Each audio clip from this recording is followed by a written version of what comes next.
Augenblick. Je m'appelle Hervé Meillon et je n'ai aucun compte à régler. Chaque être que je reçois dans mes Augenblick, un mot flamand voulant dire un instant, peut y trouver sa place auprès des autres et dans sa propre vie. Chaque invité de ces podcasts a sa singularité. J'essaye de prendre en considération, sans parfois y adhérer, les propos et l'expérience de chacun.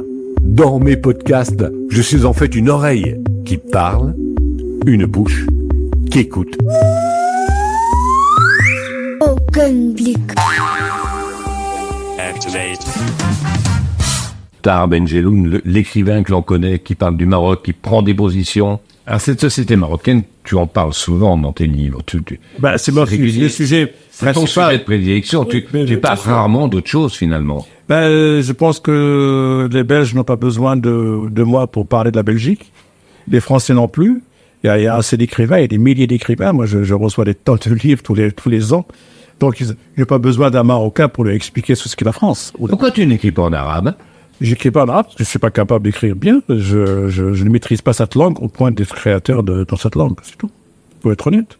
T'as jamais eu envie d'écrire en arabe? Non. T'as jamais écrit des poèmes en arabe? Si, j'en ai écrit quand j'étais jeune, mais Gamin, quand t'étais gamin. C'était pas bon, c'était pas de la bonne poésie. En fait, la rencontre avec l'écriture vient d'une frustration horrible, puisque t'es pratiquement prisonnier au moment. Non, moi j'ai appris le français pratiquement en même temps que la langue arabe. Oui, d'accord, mais quand tu écris la première fois, c'est entre 66 et 68, là t'es dans un camp militaire. Oui. Le goût du mot et le goût de l'écriture arrivent à ce moment-là. En français. Mon bagage culturel était français à l'époque. Ce goût de l'écriture te vient au moment où ta liberté t'est un peu supprimée. De toute façon, on ne crie pas quand on est installé dans un palace hyper confortable. Ça n'inspire pas tellement l'écriture. L'écriture ne se fait pas dans le confort. L'écriture se fait pas forcément dans la douleur, mais dans la blessure, dans les failles, dans ce qui ne va pas, dans les moments d'épreuve. Sinon, on n'écrirait pas. L'écriture, elle est contemporaine de quelque chose qui perturbe. Juste un instant avec vous, Augenblick. Est-ce que tu écris certaines fois pour ne rien dire? J'espère que ça m'arrête pas. Parce que si on n'a rien à dire, il faut se taire. Oui, mais t'as un démon quand même en toi qui sait. Non. T'as ce démon de l'écriture. Non, pas de démon qui... Mais ça fait 50 ans que tu écris. Oui, mais je pense pas que j'écris pour ne rien dire. Moi, il faut que j'écrive une quarantaine d'ouvrages pour faire une maison. Je construis une maison. Et j'ai pas fini de la construire. Tu emploies souvent, même régulièrement, pratiquement tout le temps dans ton œuvre, le roman. Le roman, est-ce que c'est pas un peu se cacher? C'est refuser le moi-je, alors que toi, t'es quand même, t'as fait des études psychologiques, que le moi-je est important, et tu te caches un peu derrière le roman. C'est une trouille? Non, pas du tout. Pas du tout, mais l'autofiction, j'ai ça en horreur. Moi, je trouve qu'un écrivain doit faire de la fiction, doit inventer, doit avoir de l'imagination. Si c'est pour que je raconte sans effort ce qui m'est arrivé, ce qui peut arriver à n'importe qui, ce n'est pas de la création, c'est pas de l'écriture. Moi, ce que je respecte, c'est quelqu'un qui se met devant une page blanche, qui m'invente un univers avec des personnages imaginaires, même s'il s'inspire de ce qu'il a vécu. N'importe quel écrivain, qu'il soit de l'ancien temps d'aujourd'hui, a besoin d'avoir un référent, une référence à des choses qu'il a connues ou observées ou vécues. Si on ne crée pas, si on n'invente pas, eh bien, on est limité, on fait d'autofiction, ce qui l'intéresse, à mon avis, personne. Mais quand tu écris l'ablation, par exemple, tu parles de toi et pas de toi à la fois. Alors, l'ablation, c'est un excellent exemple. J'ai eu un problème médical. Après, le médecin qui m'a soigné m'a dit, tu devrais quand même parler un petit peu de ce tabou qui est le cancer de la prostate. Et j'ai dit, mais bon, ça n'intéresse personne. Moi, ça y est, je suis guéri, etc. Il dit, non, tu devrais faire un travail d'écrivain public en quelque sorte. Et il m'a dit, tu devrais écrire quelque chose là-dessus. Alors, évidemment, je me suis inspiré un petit peu de ce que moi j'ai vécu et j'ai inventé un personnage à partir d'ailleurs de plusieurs malades que j'ai observés à Saint-Louis. J'ai imaginé un personnage composé de plusieurs autres qui vivent la même chose. Et j'essaie un petit peu d'imaginer ce qu'est leur vie après l'ablation de la prostate, c'est-à-dire l'absence de sexualité, les couches, les incontinences urinaires, etc. Et ça, ce sont des choses dont on parle jamais. Et là, je me suis dit, il faut que j'aille au-delà de ce que moi j'ai vécu. Parce que moi, ce que j'ai vécu, c'était une petite chose par rapport à ce que je raconte. Et je mets en scène quelqu'un qui va avoir tous les malheurs, en quelque sorte, de cette ablation. C'est mon imagination qui s'est inspirée de mon histoire et l'histoire d'autres personnes. Donc, c'est un travail littéraire avant qu'il soit un témoignage. C'est pas un témoignage. Mais est-ce que c'est le travail de Tahar Ben Jelloun, l'écrivain que l'on connaît, qui parle du Maroc, qui prend des positions? Oui, pourquoi pas. Pourquoi pas, parce que c'est... d'ailleurs, ce livre a été très utile. Il a fait peur à tous les hommes, mais beaucoup de femmes l'ont lu parce que les femmes voulaient savoir ce qui se passait chez leur mari, chez leur père, ou chez leur frère, ou chez leur ami, c'est un peu à peu. Moi, j'ai des amis vraiment très proches, qui me disent, écoute, ton bouquin, il me fait peur, je vais pas le lire. Je dis, ça te regarde. Et quand ils ont un problème prostatique, ils m'appellent. Je suis devenu le docteur urologue, l'écrivain urologue. La peur de l'homme qui perd son pouvoir. Ça, c'est universel. Je connais un ami qui a été quitté par sa femme le jour où elle a appris qu'il avait un cancer de la prostate. Elle l'a quitté du jour au lendemain. C'est à cause du cancer, de la maladie, ou c'est la peur de plus bander? La peur qu'il ne bande plus. Ça ne juge pas. Moi, je sais par ailleurs que beaucoup d'hommes ont quitté leur femme parce qu'ils avaient un cancer du sein. L'être humain est comme ça, hein. Il a la trouille, la peur, l'angoisse, et face à la tragédie, et il y en a qui prennent la fuite. Je ne juge personne, je ne lance la pierre à personne. Augenblick. Augenblick. Tahar Ben Jelloun, l'écrivain que l'on connaît, l'écriture, t'en as besoin. Vivre sans écrire, c'est pas possible. C'est-à-dire que c'est pour moi une respiration. Dès qu'il y a quelque chose, j'ai besoin de témoigner, d'écrire. Alors évidemment, il y a plusieurs étapes. Il y a le roman qui est un travail qui prend du temps, qui est mis en place et tout. Ça prend 1 an et demi, 2 ans parfois. Mais il y a l'intervention immédiate qui est la réaction en tant que témoin, que citoyen témoin. Et ça, je le fais dans la presse. Dans ton écriture, tu dis nationalité musulmane. Non. Et parce que dans l'islam, il y a la Oumma. La Oumma, ça se traduit par le mot nation. La Oumma musulmane. C'est-à-dire que tous les musulmans appartiennent à la même sphère, qui dit Oumma, qui veut dire nation. C'est peut-être pas c'est pas un pays. C'est un concept qui réunit tous les musulmans. C'est pas pour autant que tous les musulmans se ressemblent. Mais on ne dit pas ça par exemple des catholiques. Il y a une nation catholique, non. Il n'y a pas non plus une Oumma juive. Dans le Coran, il y a quand même un appel à la haine au début, à cette guerre de religion qu'a lancé le prophète.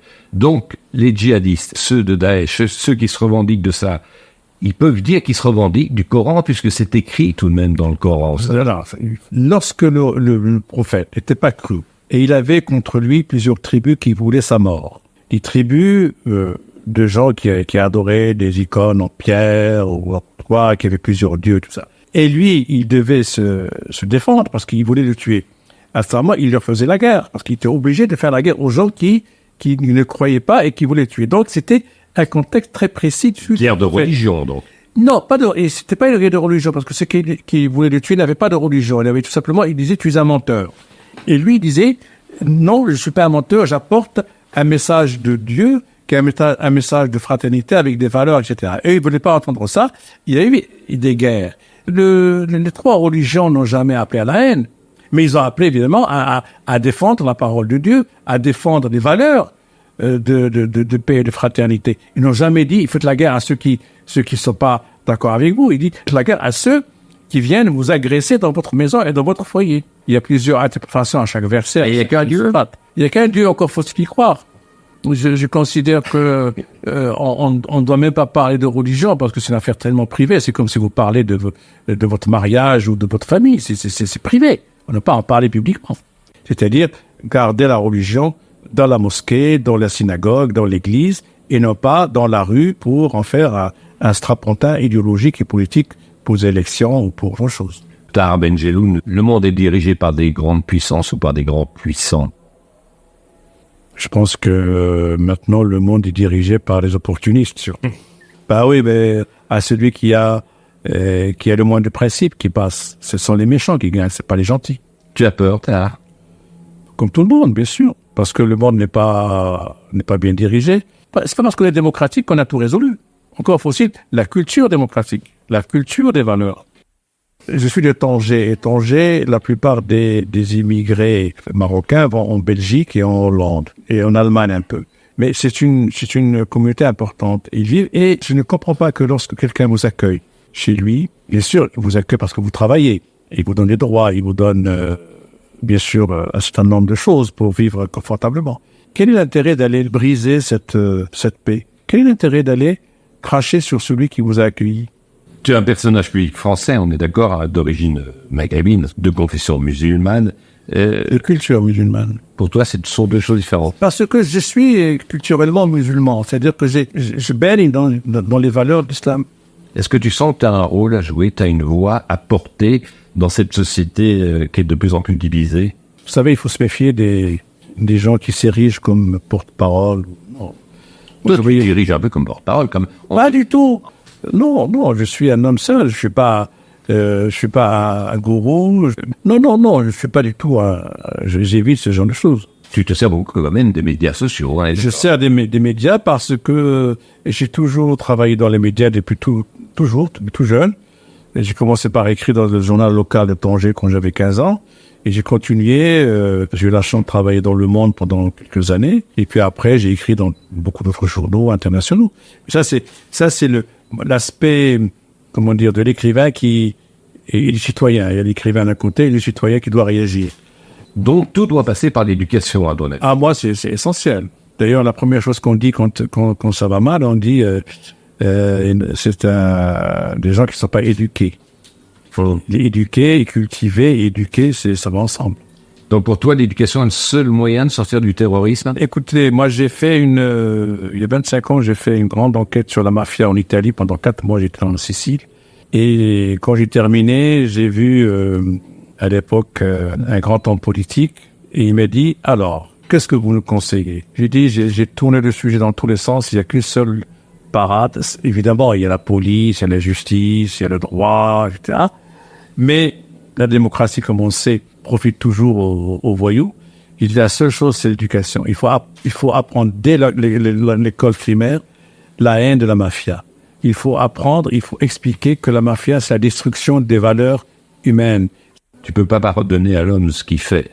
Moi, je suis pas dans la philosophie du pardon. Moi, le pardon, c'est pas mon truc.